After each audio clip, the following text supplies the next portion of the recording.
তারা হয়তো এই হাদিস জানে না, আল্লাহ পাক ওদের কানের মধ্যে আমার এই হাদিসটা যেন পৌঁছে দেন, আমিন। নবী সাল্লাল্লাহু আলাইহি ওয়াসাল্লাম বলেছেন, আমি মেরাজের রাতে যখন গিয়েছি তখন এক শ্রেণীর মানুষকে দেখেছি, ওদেরকে শাস্তি দেয়া হচ্ছে। কি শাস্তি? জাহান্নামীদের রক্ত এবং পুঁজ ওদেরকে খেতে দেয়া হচ্ছে। জিবরাইল আলাইহিস সালামকে জিজ্ঞাসা করা হলো যে এরা কারা? তিনি বললেন, এরা আপনার উম্মতের সেই সব ব্যক্তি যারা মাদকদ্রব্য সেবন করত।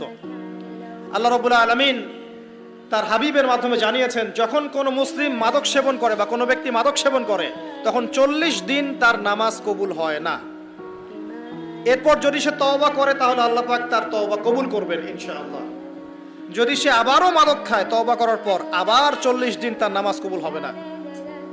যদি সে আবার তওবা করে আল্লাহ পাক আবার তাকে মাফ করে দিবেন।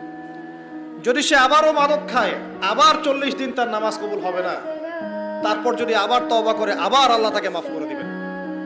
এরপরেও যদি সে আবার মাদকদ্রব্য সেবন করে, নবী সাল্লাল্লাহু আলাইহি ওয়াসাল্লাম বলছেন তাকে আল্লাহ রাব্বুল আলামিন পরকালে মৃত্যুর পরে তিনাতুল খাবাল পান করাবেন। তিনাতুল খাবাল।